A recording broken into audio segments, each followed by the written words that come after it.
Welcome back to this next video in which we are discussing ring homomorphisms and ideals. Okay, so in previous videos then we have looked at ring homomorphisms and we've looked at examples of ring homomorphisms. In this video what I want to turn our attention to is the concept of an ideal. Okay, so the concept of an ideal is going to emerge by looking at the kernel of a ring homomorphism. So that's where we're going to begin, and we're going to look at the properties that the kernel of a ring homomorphism has, and then those are going to be the properties that we're going to define as the properties of an ideal. Okay, so firstly let's then just consider the kernel of a ring homomorphism.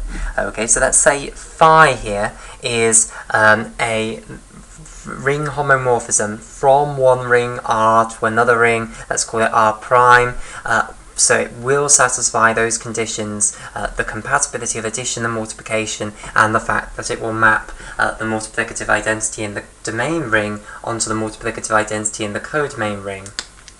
Okay, so the kernel then of a ring homomorphism, written ker for kernel and then phi for the ring homomorphism, is just going to be all the elements of the domain ring.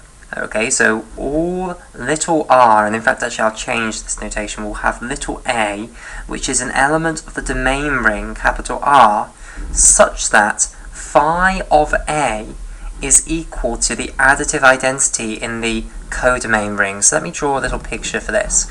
Okay, so let's say that this is our domain ring, capital R here, and I think we'll colour in the domain ring in orange here. So here's our domain ring. Okay, and let's say here is our codomain ring over here, which we'll call R prime, and we'll have R prime here coloured in purple. Okay, now the ring homomorphism phi then, it's a mapping from all the elements of the domain ring here into the codomain ring here. Okay, so I'll put phi here, and now one of the elements in the codomain ring is of course the additive identity in the codomain ring 0. Okay, that's this here, and I want all of the elements in the domain ring which are going to be mapped onto this specific element in the codomain ring by our ring homomorphism phi. So I want the subset here. Okay, so I'll colour this in green. So lots of elements potentially in the domain ring here that are all mapped onto 0 in the codomain ring. Now one element that we will always know will be in the kernel of the ring homomorphism is the additive identity of the domain ring. So 0 in the domain ring will always be there because we know any ring homomorphism will always map the additive identity in the domain ring onto the additive identity in the codomain ring. But there could, if this ring homomorphism isn't injective, be lots of other elements in the kernel of the linear, sorry, I wouldn't say linear transformation, the ring homomorphism, as well as just the additive identity in the domain ring. Okay, so we want all the elements in the domain ring which are mapped onto the additive identity in the codomain ring by our ring homomorphism. Okay, and that's what the kernel of a ring homomorphism is actually going to be. Now, let's just discuss the properties of this subset of the domain ring. Now, we all agree that it's a subset of the domain ring. It's the subset of elements that are all mapped onto this specific element in the codomain ring. What we want to discuss now are the special properties that this subset actually has. Now, the first thing to say is that it's going to be a subgroup of the domain ring here with respect to addition. Okay, so what we know about rings is that rings are fundamentally groups. Okay, if you get rid of the multiplication rule from them, then they're just abelian groups. Okay, and we know that if this is a ring homomorphism from our domain ring to our codomain ring, addition has to be compatible between the two. Okay, and that's equivalent to saying that this is going to be a group homomorphism from this abelian group to this abelian group. So it is a group homomorphism with respect to the addition property. Okay, and therefore we can instantly say that this kernel of the ring homomorphism is going to be a subgroup of the domain ring with respect to addition. Okay, so it's going to be an additive subgroup. In particular, it's going to be a normal additive subgroup. However, that's a little bit trivial because we know that this is an abelian group under addition, and of course all subgroups of abelian groups are normal subgroups, so that being a normal subgroup isn't particularly amazing since this is an abelian group.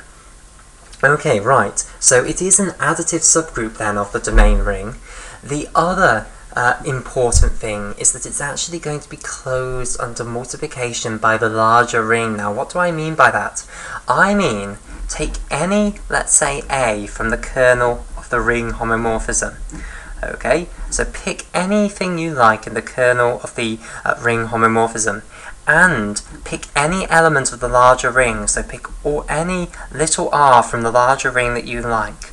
Okay, so here is little r, pick any element you like from the domain ring.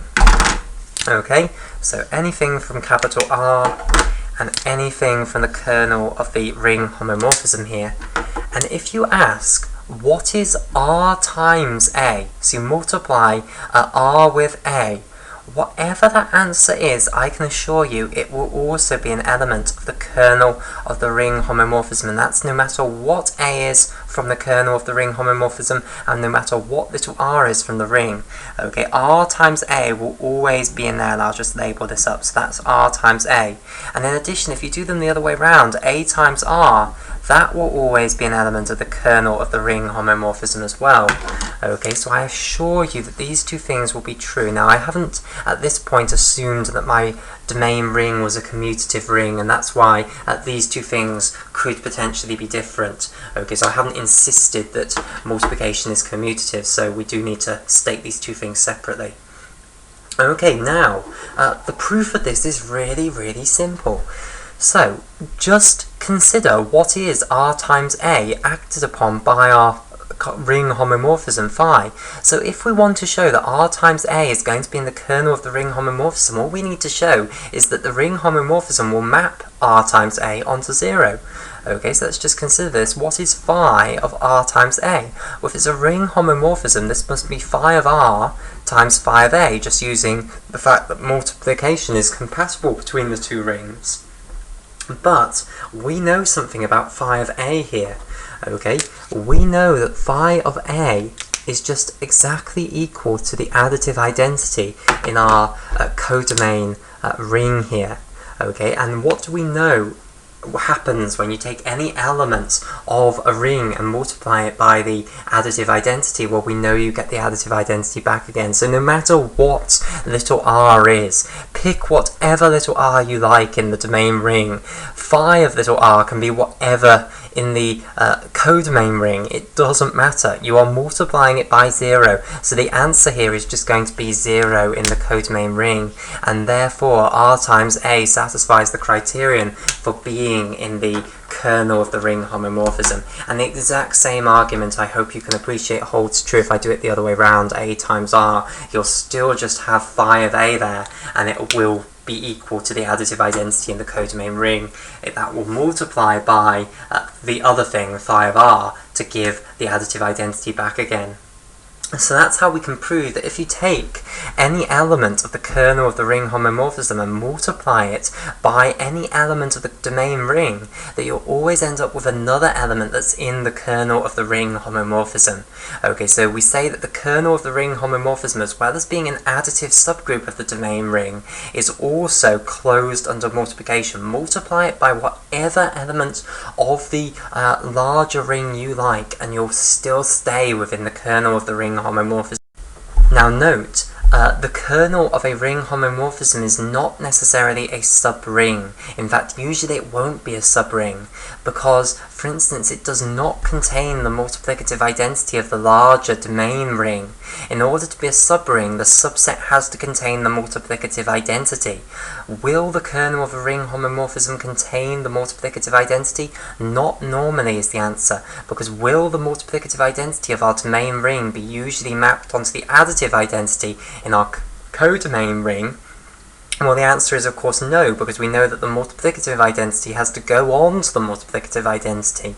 So only if it's the case that the multiplicative identity and the additive identity are the same thing in the codomain ring will it be the case that the multiplicative identity in the domain ring is being mapped onto the additive identity in the codomain ring, and that would require the codomain ring to be the zero ring, the only ring in which the additive and multiplicative identities are the same element.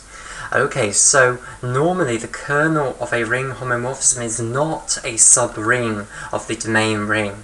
Only with very special ring homomorphisms will that be true. Okay, right. So this then is what we will use to define the notion of an ideal. We will use the properties of the kernel of a ring homomorphism to define the notion of an ideal. Okay, so an ideal, which will denote capital I, fundamentally is a subset of a ring. Okay, so now we're going more abstract, we're going away from the concept of a ring homomorphism altogether. We're inspired by the properties of the kernel of a ring homomorphism, and we're now going to define an ideal to be a subset that obeys these special properties of the kernel of a ring homomorphism. Okay, and that's going to be called an ideal. So an ideal, I'll just put the title here, okay, and these are usually denoted capital I. Fundamentally, it's a subset of your ring. Okay, so drawing a very simple picture then here, let's let this box represent our entire ring, so all the elements in our entire ring. Then we'll start off with a subset of our ring here, which is capital I. Okay, so here it is. Okay, right. Now, it has to be a subset that obeys very special properties. So firstly, it must be an additive subgroup. Okay, so it must be closed under addition. Okay, it must be associative under addition. Now, of course, it will inherit that from the associativity of the larger addition composition law. It must contain the additive identity of the ring, and it must also contain additive inverses. Now, of course, it will be abelian because it will inherit that from the larger addition composition law as well. So it must be an additive subgroup. And in addition, it must be closed under multiplication. So let me just put these two here. So firstly, it must be an additive subgroup. Okay, and the second criterion is the second property that the kernel of a ring homomorphism obeys, and that is that it's closed under multiplication. Okay, so now I'll write this one out. So for all, let's say, once again I'll call it A, is an element of the ideal capital I. Okay, and for all R is an element of the larger ring capital R, it must be the case that R times A is an element of the ideal, okay, and A times R is an element of the ideal. Okay, so again, I still have not actually said that we're just working with a commutative ring. Okay, so I have to acknowledge that these two different ways of multiplying these two elements of the ring could give different answers. So R times A isn't necessarily the same as A times R. Okay, but these two different ways of doing it, the two different answers that they give potentially, they both have to lie back within the ideal. So the ideal must be closed under multiplication by the entire ring. So not just closed under multiplication by elements in itself, closed under multiplication by elements in the entire ring. Okay, so subsets that obey those two properties are called ideals of a ring. Okay, and what we've seen so far is that the kernel of a ring homomorphism is always going to be an ideal. Now, a somewhat standard notation, although there isn't really a completely standard notation for saying that some subset is an ideal of a ring, is to denote it like so. I, and then the same symbol that we have for normal subgroup in group theory, R. So when someone writes something like this, usually you can read this as I is an ideal of the ring capital R. Now, as I say, it's not completely standard notation. You won't catch everyone in the world using this. However, it's the most standard notation that there is for ideals. There's no more standard notation than that. So quite a few people do use this normal subgroup symbol to mean I is an ideal of the ring capital R. But as I say, it's not utterly standard. It's not in every textbook you would go to. It's only in a few of them. Okay, right, the others just write I is an ideal of R. Okay, but that, you might see that occasionally to denote that this subset I is an ideal of the ring capital R.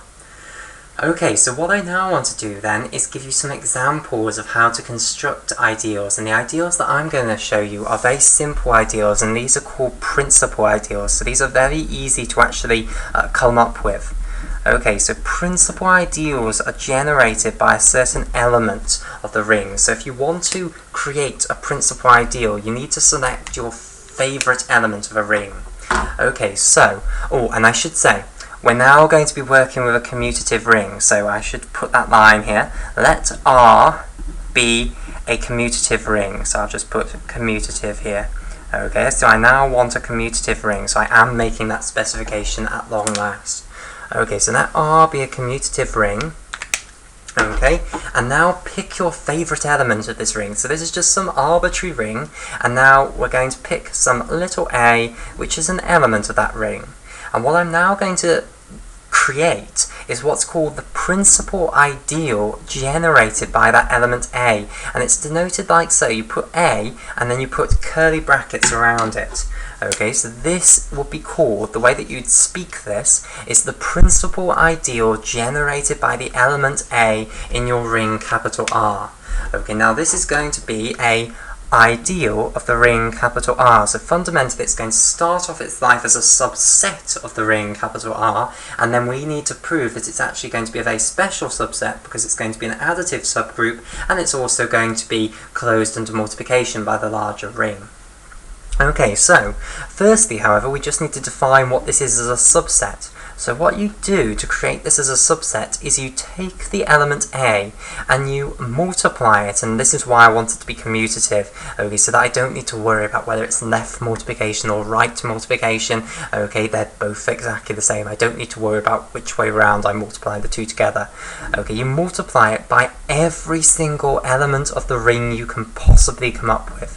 Okay, so you've picked some arbitrary element of the ring, and now what you do is you say, okay, I'm going to go through every other element of the ring, which is our little r here, and I let it vary over everything. So I go through every single element of the ring. So I might start off with the additive identity here. I'll take A multiplied by the additive identity. Of course, I'll get the additive identity there. Then the next natural one to do would be the multiplicative identity. I'll take A, multiply it by the multiplicative identity, and get A back again. And then I'll have to do it for every other element of the ring. Find the answer, stick it in here, collect them all together, and that is the subset of the ring that is going to be called the principal ideal generated by A. Okay, so we agree now that this will be a subset of the ring capital R. Okay, so the first thing then now to do to progress towards elevating this thing's stature up to being an ideal is to prove that it's an additive subgroup. Okay, so an additive subgroup, we know that we don't need to bother checking associativity, and we certainly don't need to bother checking commutativity, because to prove that it's an additive subgroup we don't need to prove that it's commutative anyway, but it will be commutative because it will inherit that from the larger ring.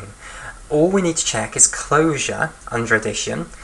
We need to check that the additive identity is in there. I've already said the additive identity will be in there because when you multiply A by the additive identity, you'll get the additive identity. And we need to show that there will also be additive inverses. So let's do those things. So criterion number 1, part 1. Okay, so closure. So what I want to do is show that if you take any two arbitrary elements of this principal ideal generated by A and add them together, you'll get another element of the principal ideal generated by A. So, what do two arbitrary elements of the principal ideal generated by A look like? Well, they look like A multiplied by some element of the ring. So here are just my two elements. Let's say AR1 and AR2 are elements of my principal ideal generated by A. Okay, where R1 and R2 are just two elements of the ring. Okay, so I've just come up with two arbitrary elements in my principal ideal generated by A. And now let's add them together. So let's take AR1 plus AR2 here. Okay, and I would like to show that this is also going to be in the principal ideal generated by A. Well, how can I do that? All I need to show is that it is something of this form. It's A multiplied by some element of the ring. Well, this is screaming at you what to do. Just factorize out that A. So just say this is A times R1 plus R2. R1 plus R2, whatever that is, that's just some element of the ring, capital R. So this really is just A multiplied by some element of the ring, which is R1 plus R2. Okay, so what I've just shown you is that when you add any two elements of the principal ideal together, you do in fact end up with another element of the principal ideal, because here it is. It's A multiplied by this thing, R1 plus R2, which will be an element in this principal ideal. Just substitute in for R here, R1 plus R2.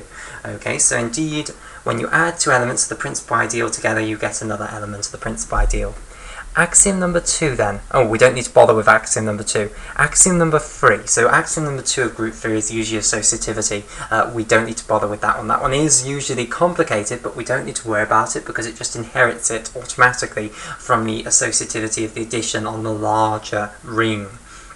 Okay, so we don't need to worry about that at all. If the subset didn't have associativity on that sub-portion of the addition law, then the larger addition law wouldn't obey associativity. Okay, so there's your proof by contradiction that it must be associative. Okay, right. So the additive identity needs to be an element of our principal ideal generated by A. Well, yep, just substitute in R is equal to the additive identity. A times the additive identity will give you the additive identity. Therefore, 0 is an element of the principal ideal generated by A. Nothing more to prove. Okay, now a little bit more complicated. Prove that there are additive inverses in your principal ideal generated by A. So take some arbitrary element of the principal ideal generated by A. So that's something of this form, A times R. So this is an element of my principal ideal generated by A. I have to prove that there is going to be another element in the principal ideal generated by A, which is the additive inverse of this. I need to prove that its additive inverse is also in here. Okay, well, what is its additive inverse going to be? Well, the obvious guess for what its additive inverse is going to be is that it will just be A times the additive inverse of R. So R is some element of the ring. It will have an additive inverse in the ring, which we denote negative R. Okay? If I take A and multiply it by negative R, that logical guess, okay, would be that this is the additive inverse of this, okay, that these two are going to add together to give the additive identity. So let's cross our fingers and hope, because if that is the case, then we've proven what we needed to prove. Okay, so how do we check if those two are each other's additive inverses? Well, we just add them together and see if we get 0. So, AR plus A times negative R, well, how do we usually do this? Over here, we factored out the A using distributivity, so we'll get that this is A times R plus negative R here, and of course R plus negative R. Negative R by definition was the additive inverse of R. So when you add those two together in the ring, you'll just get 0 in the ring back again. So then we've got A times 0, and we know that A times 0 is always equal to 0, no matter what A is equal to. Okay, so this again is going to give 0. So this indeed is the additive inverse of this, and of course this is an element of the principal ideal generated by A, so we do have additive inverses in the principal ideal generated by A. And that's all we need to check. We now have that this principal ideal is indeed an additive subgroup of our ring capital R. So now to prove this, it's going to be closed under multiplication by any element of the ring. Now the first thing to say is because I'm working in a commutative ring, I don't need to bother checking both ways round. I can just check one way round, multiplication one way round, and then it will be true the other way round because the other way round is exactly the same answer. Okay, now which way would be most convenient for me to check? Well, the most convenient way for me to check would be this way round, so that the thing that I'm multiplying it by is on this side, okay, and I hope that will become apparent if it isn't already in a moment. So what I want to prove then is if I take any element of the ideal, and any element of the ideal now looks like A times R, and if I take, so I'll just put this in, for all AR, which is an element of my principal ideal generated by A, and for all some element of the ring. Now obviously I can't use R again for this, so I'll say R bar. So for all R bar is an element of the ring, I need to prove that A times R times r bar, okay, so that's why I'm going for this way. I don't want it on this side after all, and I know that the two ways around are exactly the same, so why not go for this side? Well, indeed I am going for this side. I want to prove that this is an element of the principal ideal generated by A. To prove that it's an element of the principal ideal generated by A, I just have to show that it's A multiplied by some element of the ring. I can do this just by multiplicative associativity. This is the same as A times R bar here. Just multiply these two together, you'll get some element of the ring, capital R here. Okay, so indeed I have taken this thing and written it in the form A times some element of the ring, which is exactly the form things are in if they are an element of the principal ideal generated by A. So indeed this is an element of the principal ideal generated by A. Okay, so indeed, the principal ideal generated by A is closed under multiplication by any element from the outside ring, because R bar truly could be whatever you like from the outside ring. Whenever I multiply R without a bar here with R with a bar, they'll just give me another element of the ring because they're both elements of the ring. Okay, so that's all done now. Principal ideals are going to be ideals. So here is a fantastic way for you to go forth and construct ideals in any ring. Just construct the principal ideal of an element in the ring and you've got a lovely ideal sitting in front of you. So hopefully that gives you some intuition for ideals, because now you've got a way of constructing loads of the things. Okay, now, before we end then, I'd just like to tell you about two special ideals, or rather two trivial ideals, which are the zero ideal and the unit ideal. Okay, so, two special ideals then. Firstly, there is the principal ideal generated by the element 0 in any ring. So we know 0 is an element of any ring, it's the additive identity. Okay, now the principal ideal generated by 0, of course we can use whatever element of the ring we like to generate a principal ideal. The proof that I just gave you didn't require anything to be true of the element A. It can be whatever element of the ring you like. Okay, so I've chosen this very special element of the ring. Okay. Now this will just equal all elements of the ring multiplied by 0. So 0 times r, where r can vary over the entire ring, capital R here. Okay, now of course whenever you multiply 0 by anything in the ring, you just get 0 back again. So this is a very boring ideal, because the answers are always going to be the same. No matter what you put in for little r there, you will always get 0 back again. So the set here is just going to be 0. Okay, and indeed that is an ideal. So the ideal that just contains the additive identity on its own, that is an ideal. It's an additive subgroup, okay, it's a trivial subgroup, and it also is closed under multiplication by any element of the ring, because any element of the ring multiplied by 0 is just 0. Okay, so this special or stupid ideal is known as the zero ideal. Okay, so that's one of the trivial ideals, the zero ideal. So you can always concoct the zero ideal, and it's a very simple one. The next one is also a trivial ideal, and it's the principal ideal generated by the multiplicative identity, this time 1. Okay, now let's consider this one. Well, what we'll do now is multiply every single element of the ring by 1. So we'll take 1 times r, where little r can vary over all elements of the ring, capital R here. Okay, now, of course, if you let little r vary over all elements of capital R, then when you multiply them by 1, you're just going to get r back again. So you're overall going to get every single answer in the ring back again. So this entire thing is just going to end up being the entire ring, which is certainly an additive subgroup, and it's also certainly closed by all elements, under multiplication by all elements of the ring.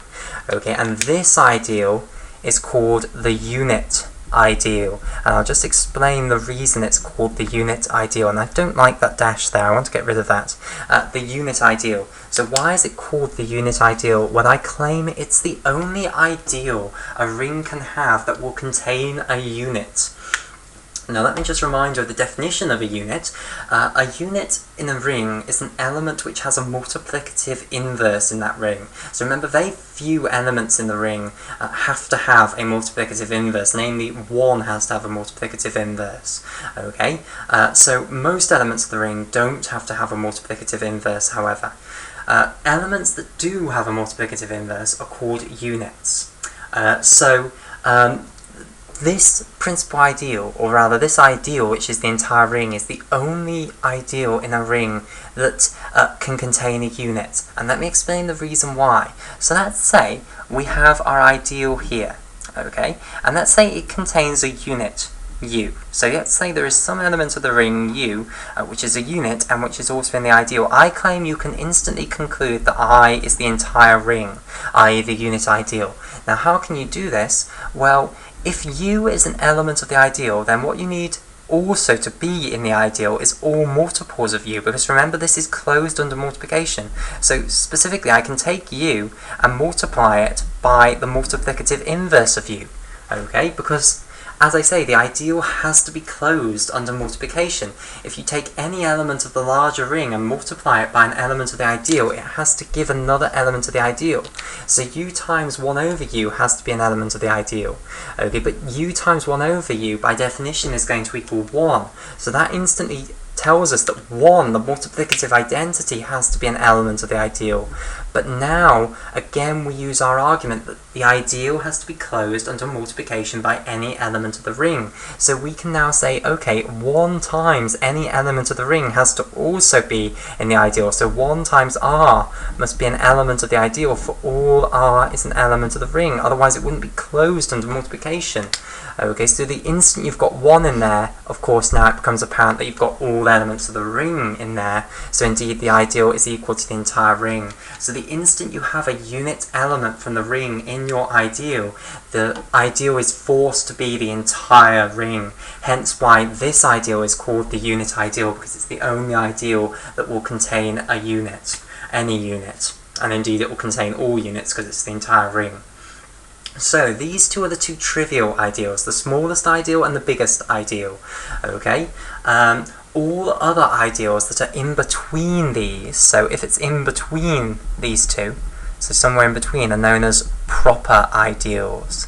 Okay, so a proper ideal is an ideal, so I'll put this here, a proper ideal is an ideal of R that is not one of these, so it's not the zero ideal and it's not the unit ideal. Okay, it's in between them. It's smaller than this one, but it's bigger than this one. Okay, so I can put that the zero ideal is a strict subset of I, okay, but the ideal itself is a strict subset of the unit ideal, so it's in between the two. And with that definition I will leave you here. Okay, so that concludes the video on ring homomorphisms and ideals.